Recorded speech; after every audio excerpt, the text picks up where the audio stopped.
शांति। आज का विषय है श्री कृष्ण जी ने जो गीता ज्ञान दिया उसमें अंतर है। और जो इस समय शिव बाबा गीता ज्ञान दे रहे हैं उसमें क्या अंतर है।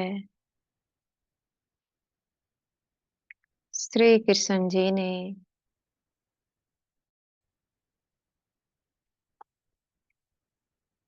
जो गीता ज्ञान सुनाया था उन्होंने बस एक अर्जुन को सुनाया था।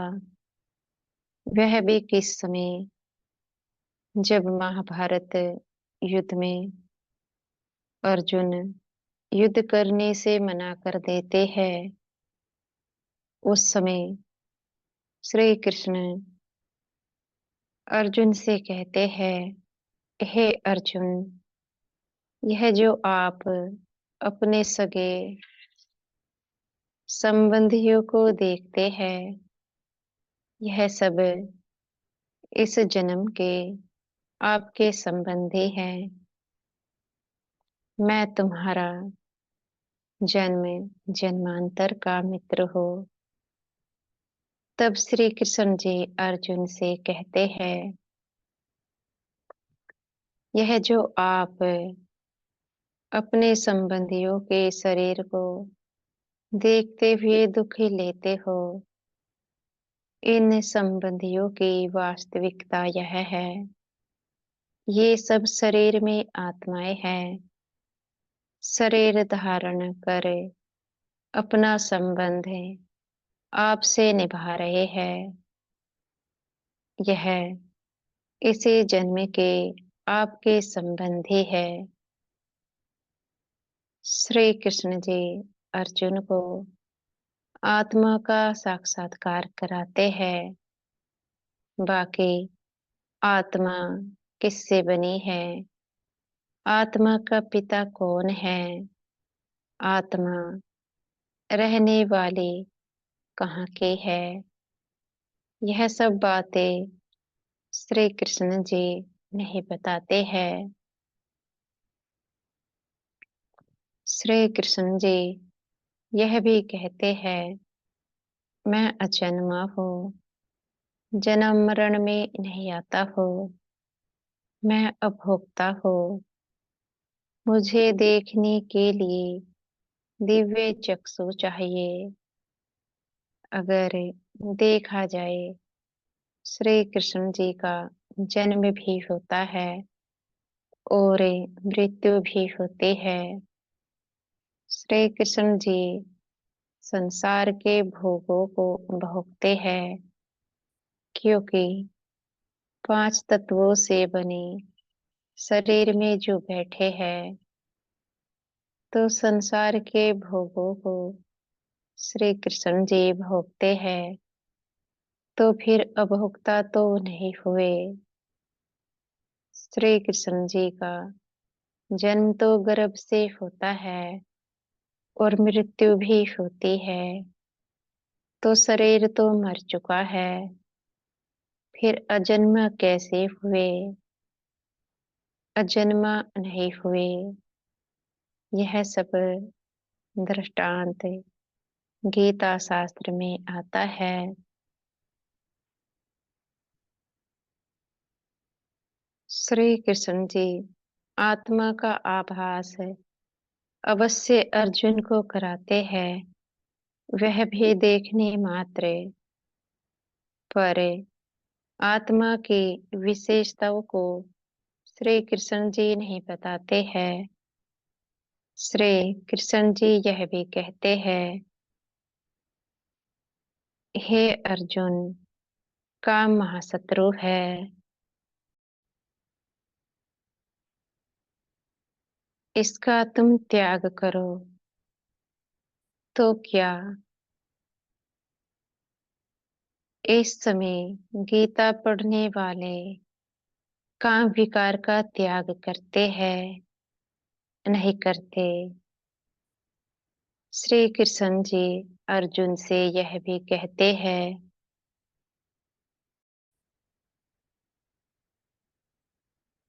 हे अर्जुन, जो मनुष्य अपने धर्म को छोड़ मेरे धर्म में आ जाते हैं, मैं उनको मोक्ष की प्राप्ति करा देता हूँ।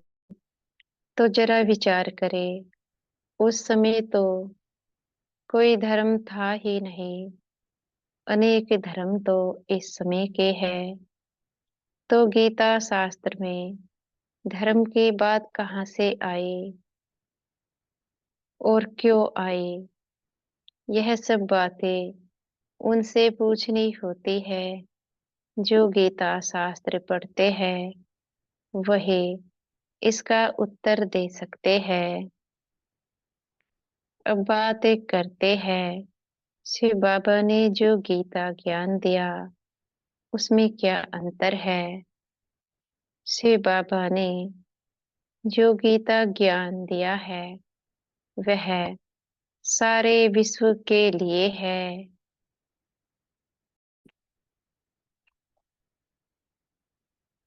शिव बाबा ने जो गीता ज्ञान दिया है वह सारे विश्व के लिए है। किसी एक अर्जुन को गीता ज्ञान नहीं सुनाते हैं। शिव बाबा जो गीता ज्ञान दे रहे हैं वह प्रतिदिन दिया जाता है, एक बार नहीं। श्री कृष्ण जी ने जो गीता ज्ञान दिया वह एक ही बार सुनाया। शिव बाबा कहते हैं, हम सब आत्माएं शरीर धारण करे अपना अपना पाठ बजा रहे हैं।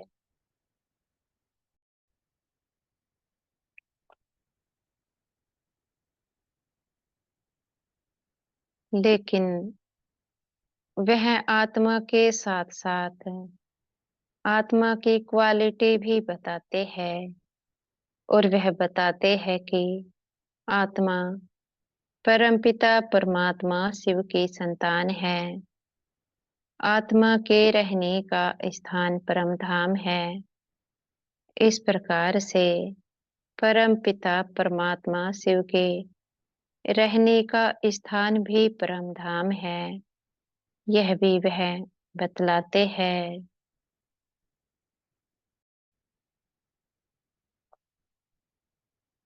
शिव बाबा कहते हैं, हम यहाँ इस कर्म क्षेत्र पर शरीर धारण करें, सब आत्माएं अपना अपना पाठ बजाने आते हैं। आत्मा 7 गुणों और अष्ट शक्तियों से बनी है। इस प्रकार से परम पिता भी सर्व गुणों और सर्व शक्तियों से संपन्न है। परमात्मा के गुण और शक्तियाँ और आत्मा के गुण और शक्तियों से संबंधित ज्ञान गीता शास्त्र में नहीं आता है। आत्मा और परमात्मा किस स्थान के रहने वाले, यह ज्ञान भी गीता शास्त्र में नहीं आता है। श्री कृष्ण जी वह तो शरीरधारी है, तो जरूर इस दुनिया के मालिक रहे होंगे और परम पिता परमात्मा शिव वह तो निराकारी है। उनको अपना जब शरीर ही नहीं है तो जरूर वे निराकारी दुनिया के मालिक होंगे। तो शिव बाबा तो हो जाते हैं निराकारी, उनको कहेंगे अजन्मा। जब शरीर ही नहीं है तो उनको कहेंगे अभोक्ता, क्योंकि जो शरीर में होते हैं वही तो इस संसार के भोगों को भोग सकते हैं। उनका जन्म भी होता है, उनकी मृत्यु भी होती है और उनको इस संसार के भोगों को भी शरीर को चलाने अर्थ स्वीकार कराना होता है। जैसे कि शरीर को भोजन कराना, शरीर को वस्त्र पहनाना आदि। तो श्री कृष्ण जी अभोक्ता और अजन्मा नहीं हुए।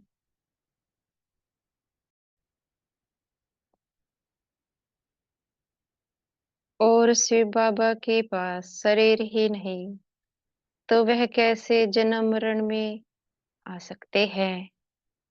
कैसे वे इस संसार के भोगों को खा सकते हैं? तो इन बातों से सिद्ध होता है, जो परम पिता परमात्मा शिव है, वह अजन्मा है, अभोक्ता है।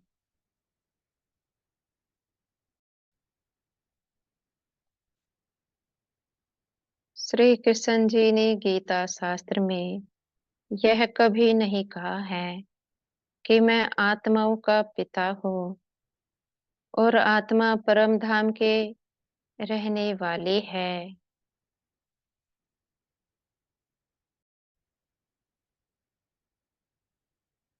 किसी भी धर्म वालों के शास्त्र में यह बात नहीं आती है कि आत्मा का कोई पिता भी है।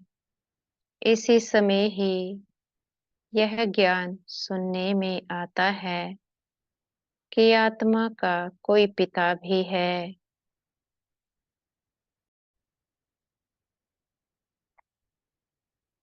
आत्मा गुणों से और शक्तियों से बनी हुई है। यह ज्ञान तो इसी समय हमें सुनने में आता है, तो जरूर सुनाने वाला परम पिता परमात्मा शिव ही होगा। अगर परम पिता परमात्मा शिव ने यह ज्ञान सुनाया है, तो जरूर वह आत्मा का पिता ही होगा, क्योंकि एक पिता को ही अपनी संतान की पहचान होती है, किसी और को हो ही नहीं सकती है। इस संसार में भी देखा जाता है, अगर किसी का बच्चा खो जाता है, तो उसके माता पिता ही अपनी संतान की पहचान कर लेते हैं। इसी प्रकार से इस संसार में भी शिव बाबा के बच्चे खो चुके हैं और वह अपने बच्चों को ढूंढने के लिए आया हुआ है और अपनी पहचान कराता है। और हमारा सत्य परिचय हमें बताता है, हम आत्माएं हैं। हमारी पहचान कराता है, वह अपने साथ संबंध की पहचान कराता है कि वह आत्माओं का पिता है। वह कहता है, तुम सब मेरे बच्चे हो। कभी किसी शास्त्रों में ये बात आती ही नहीं है। किसी ने कहा है कि आत्माएं सब किसी की संतान है। यह तो इसी समय सुनने में आता है।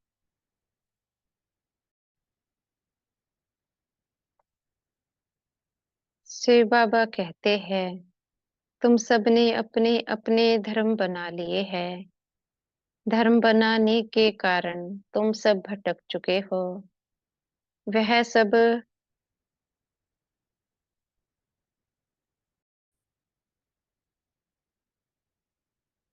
वह सबको एक करने आया है।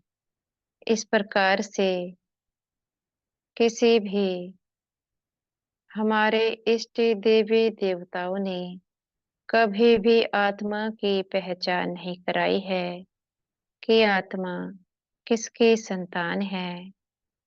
यह सब बातें शास्त्रों में आते ही नहीं है। ना कोई साधु सन्यासी बतला सकता है आत्मा किसकी संतान है, आत्मा की विशेषताएं क्या है, आत्मा के रहने का स्थान कहाँ पर है। इस समय ही यह ज्ञान सुनने में आता है, तो जरूर यहाँ पर स्वयं परम पिता परमात्मा शिव इस ज्ञान को सुना रहे हैं। तभी तो यहाँ पर आत्मा की विशेषताओं को इतनी गहराई से दर्शाया जाता है,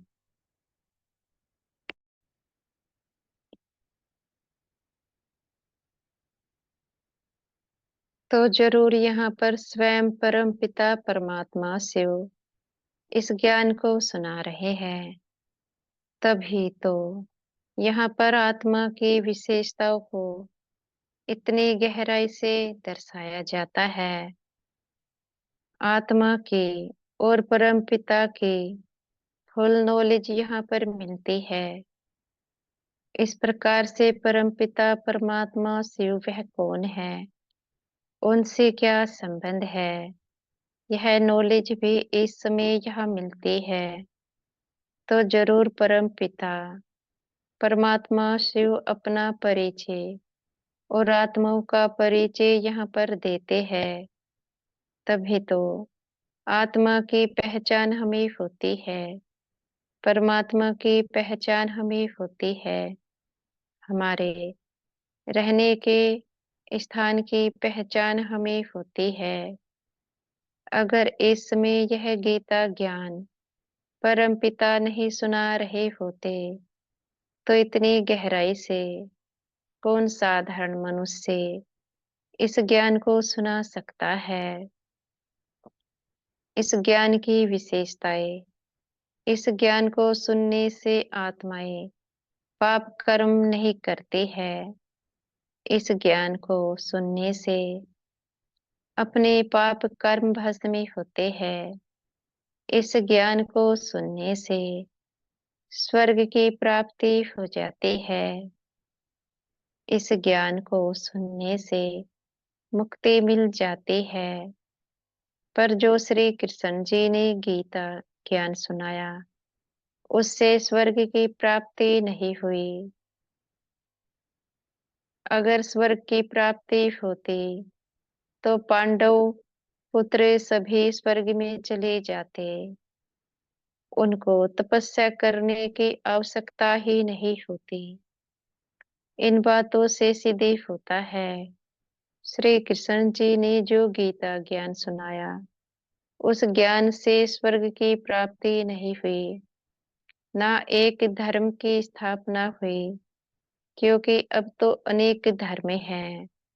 स्वयं विचार कर सकते हैं, क्या महाभारत युद्ध के बाद कोई एक धर्म की स्थापना हुई? अच्छा, ओम शांति।